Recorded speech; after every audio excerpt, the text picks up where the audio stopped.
Hi, this is Dan Korver, pastor here at Dalton Hill Baptist Church. We're a small Baptist church located in Owasso, Oklahoma. We're small enough to know you, but we're big enough to serve you and for you to serve as well. Our vision is to rescue, restore, and return to service. Rescue a non-believer or a believer who has been hurt or is lost, restoring them to Christ in fellowship with other believers with the desire that they in turn will help others along their way. We've been going through some of the different teachings of Jesus. We've done the miracles and we've done different ones. Today I'd like for us to look at one out of Luke chapter 15. But before we get there, basically, the title would be A Love for Sinners. A Love for Sinners. First of all, you have to think about what, and by the way, I've got 6 more cough drops in my pocket, so, hopefully we'll get through it. If we cut off early, it means I ran out of cough drops. But first of all, the condition of man, if you know in Romans 3:23, it says what? For all have what? Sinned and fallen short of the glory of God, right? So we're all sinners. 6:23 tells us what? Okay? What is it? Go ahead, Glenn. The wages of sin is death, but okay, in Romans 3 and verse 10 to 12, it says, "There's none righteous, no, not one." And what we have to keep in mind, we look around us and we see people that we think are better than others, but their righteousness is never that of God.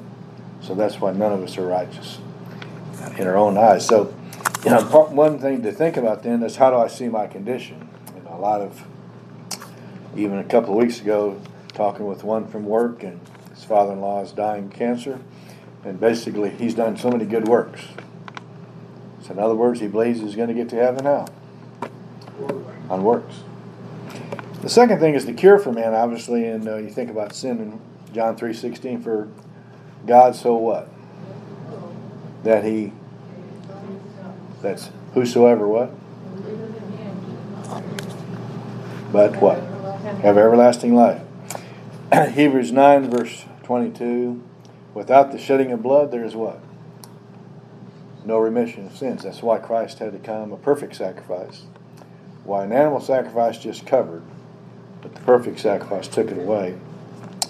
In John 14:6, when Jesus said he is the only way to heaven.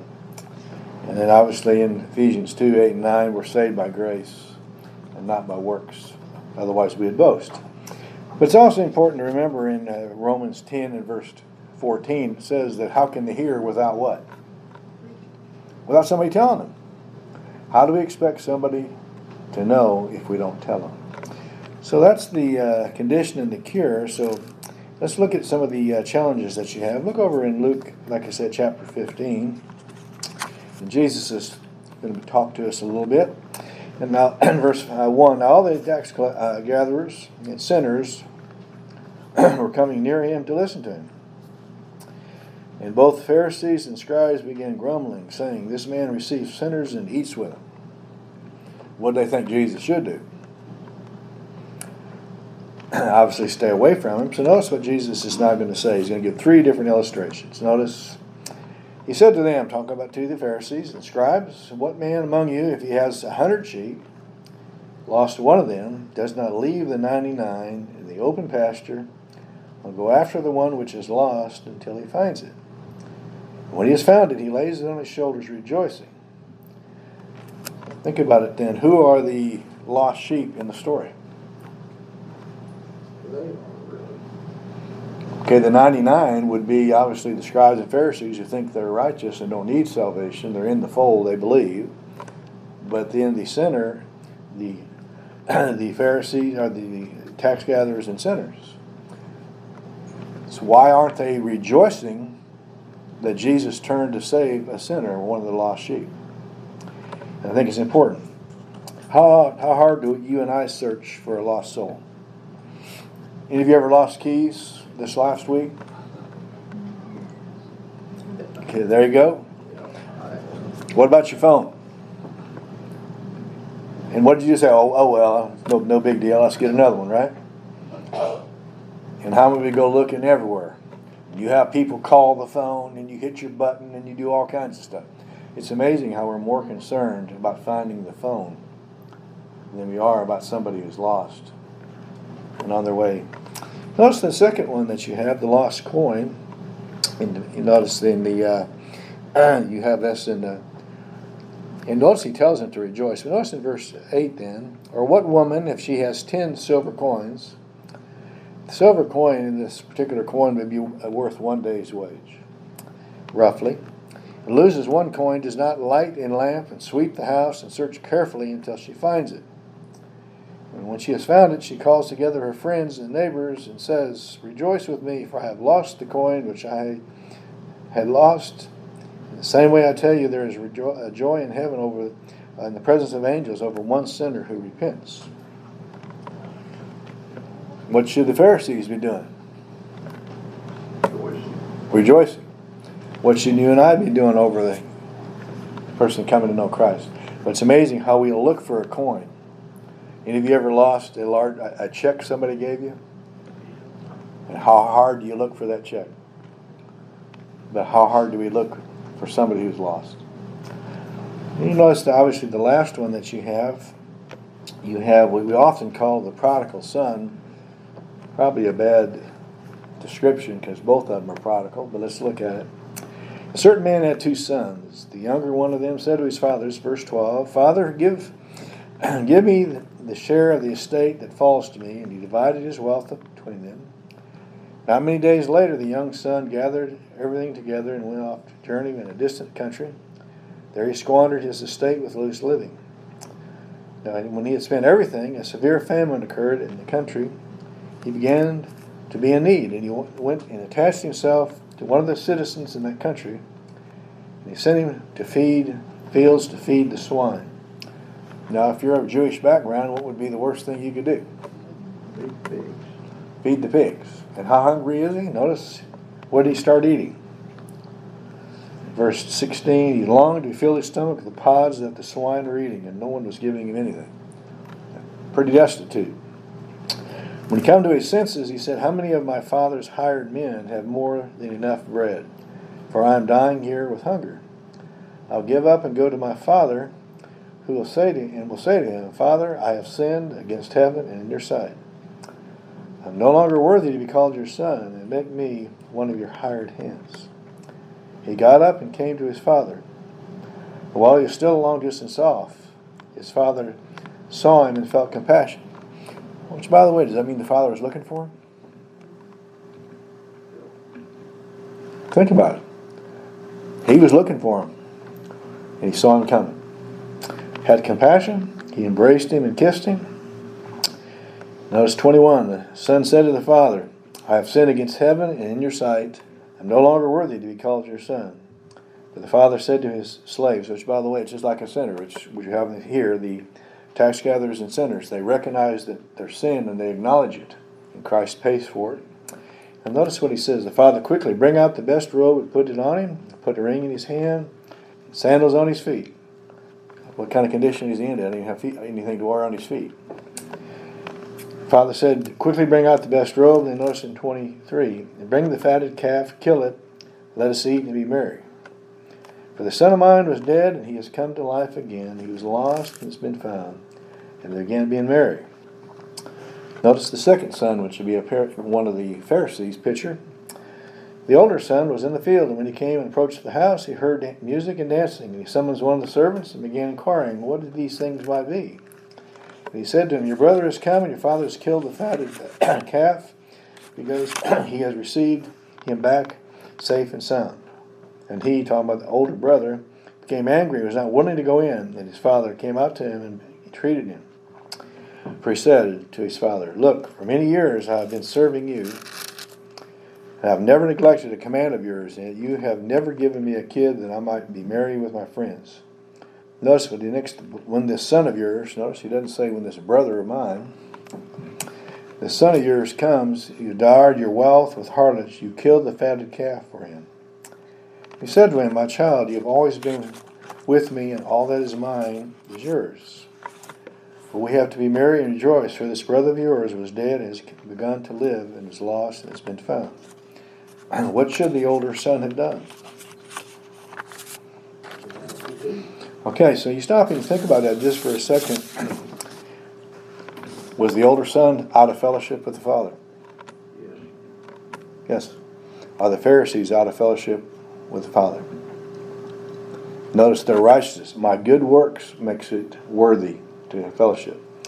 Let me give you a story. This is actually a true story.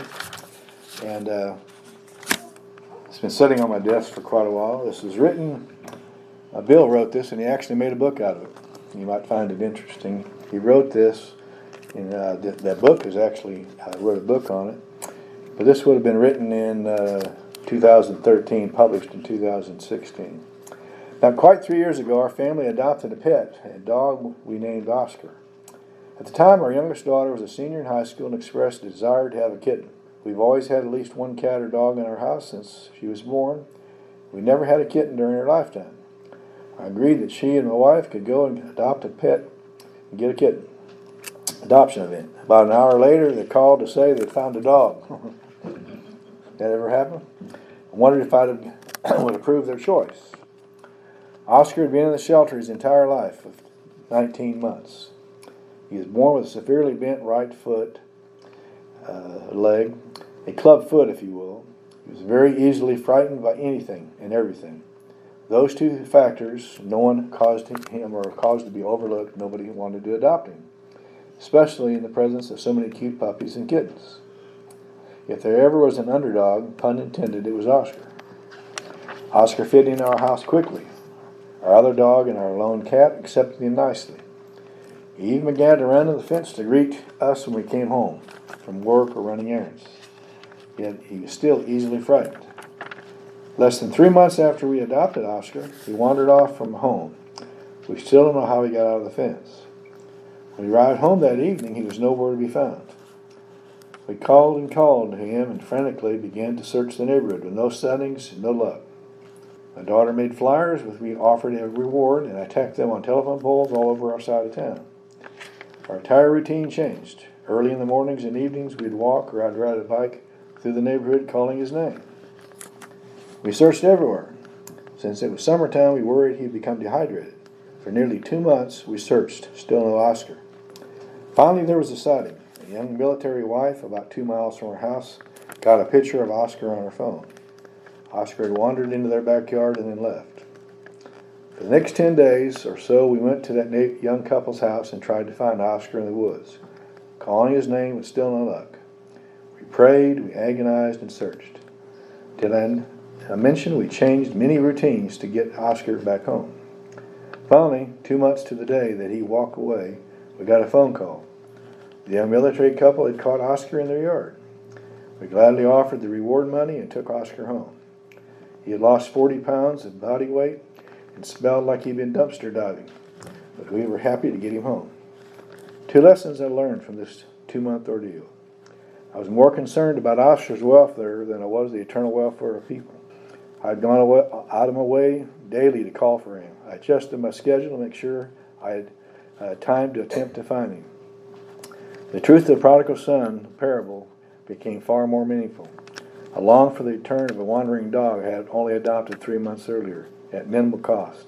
Though Oscar was gaunt and smelly, he returned to us, and I was thrilled just to have him home. How much does the father long for a return of his sons and daughters who have wandered away? Anyway, if you want to read the book, you can get it on. It's out there, but it's got some pretty good lessons. But we stop and think about it. How many of us are that way? I care more about a dog than I do about a human being. So let's think, how can we change that? What are some courses of action that we can take? And I came up with, for 3 of them, 3 L's, if you will, just for today. The first one is, better get another cough right now. First one is that of loving. Remember, we already read it, but John 13, Jesus said what? A new commandment I what? That you love one another as I have loved you, right? Okay, so that's the command. The course in John 14 and verse 15, Jesus said, if you love me, you will what? Keep my commandments. Okay? So go back through some of the commandments that Jesus has given. How well are we keeping them? If I say I love Him, how well am I keeping them? And then also, I think the consequence of I really love. I'll give you an example. In 1 Peter 4 and verse 8, it says, if you love covers a multitude of what? Sins. So when people do things, I think one of the best illustrations of that, how many of you remember a song a number of years ago by Twyla Paris? I know Jerry Lynn likes Twyla Paris. How many of you remember a song she sang, Neither Will I? In the song, basically, I don't know if it's a loved one or friend or whatever, had gone back into a habit, whatever it is, whether alcohol, drugs, whatever it might be. And she was going to give up on them. And through the song, our Father hasn't given up on you, and neither will I. And you need to follow what the Lord has to say. And she goes, it's really a good song. So if you haven't looked at it, I challenge you just to listen to the words, neither will I. It's a good challenge to us. But how would you describe your love? Jesus came to the world because we asked Him to, right?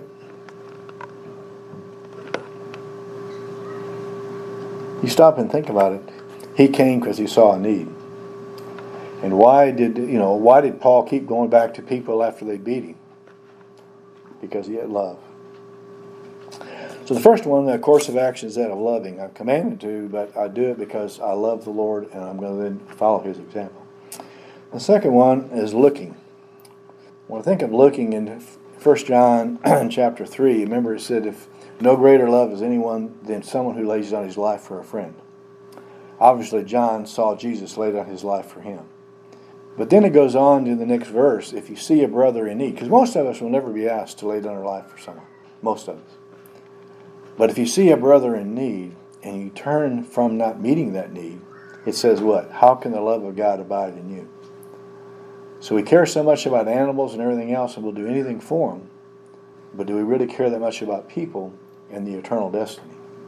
So one is looking around, and the second one I think that'll help us is looking within.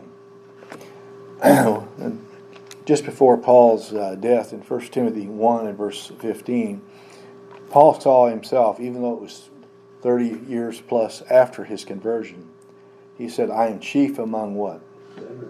Sinners. So often we come to know the Lord, we walk with Him for a while, and we forget what we were like or what we still can easily be like. We need to look within. Also by looking within, you remember the story of the rich young man who had all kinds of wealth in Luke 12, and he says, I'm going to tear down all my buildings and I'm going to do what? I'm going to build bigger ones, spending everything on myself. And what does it say? Tonight, you can lose your life. Somebody else is going to get your wealth. Be rich towards God. How many of us are rich towards God? Because once, after death comes judgment, we can't change it. Isn't that what you have in Luke 16?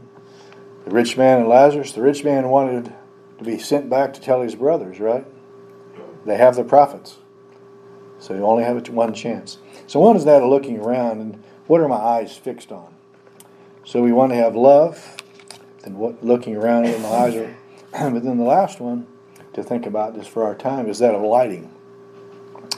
In Matthew 5 it says, you and I are the light of the world, and we shouldn't hide our light under a bushel. Where should we place our light? You want to place it where you can see, right? Okay, I'll give you an example. This last week, Jean's got pneumonia, and not contagious, but I certainly feel like it is. but anyway, she came in. I go to bed fairly early in comparison to her. She likes to stay up all hours of the night. Anyway, I got to get up at 5, and I'd just gone to bed. She came in and says, I think I got a tick on the back of my leg, right at the knee. All right? So she lays down for me. Do you think I got a light out to look at it? How many of you would want me to get a light out before you start digging in the back of somebody's leg? Do you want a needle? Now, do you want that needle sterilized? Do you want some ointment? Do you want a Band-Aid when it starts bleeding? And do you want to make sure you got all of it? It's amazing when we start doing that. We want proper lighting. You ever been in an operating room? It's blinding how bright everything is. You have to be able to see. Well, but notice then, we're supposed to be the light of the world, but then notice it also says, they see your good works and do what? Glorify the Father. So often we have good works because we want people to glorify who? Us. So we look around and we see the sinners, and they're everywhere. And it's hard because you can be easy to become very calloused. I work at the refinery, and I mean, there are homeless everywhere. Both sides of the river, all kinds of encampments. You cannot go into work or outside of work. They are everywhere. It's hard to become calloused. It's easy to become calloused. And you see them everywhere, but you have to then ask the Lord, is there one there that I need to be looking at? They need the Lord just like everybody else does. So you think about, where is the light? So if we look back on just the love for sinners, stop and think about the lost sheep, the lost coin, or the lost son. How many of us know somebody who is lost today? Then what are we going to do about it? Seriously. What are we going to do about it? We basically put it out of our head and we move on. I suggest that we do those things. Love, right approach. Loving them, realizing we're no better than they are. We're sinners just like they are. We're looking for opportunities. We need to speak the truth, to hear the gospel. It's the only way they're going to come to know Christ. And be a light. It's amazing how people, when they maybe poo-poo things about your life, but when they're in need, how many times do they come to you? And they'll ask you for prayer and ask you for things. So be that light. And we'll understand it better by and by. So think about, who do you know this week, and what can God do, or laying on your heart on what to do for that lost sheep that you know of.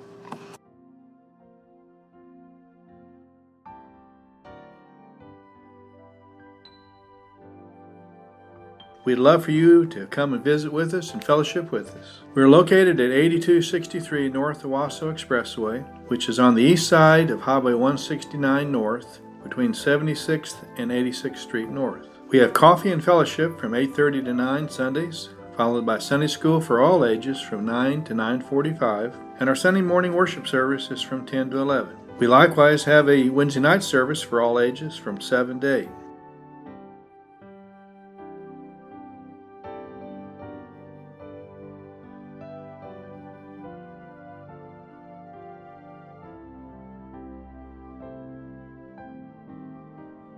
Now may the Lord of peace himself give you peace at all times, and in every way the Lord be with you all the time.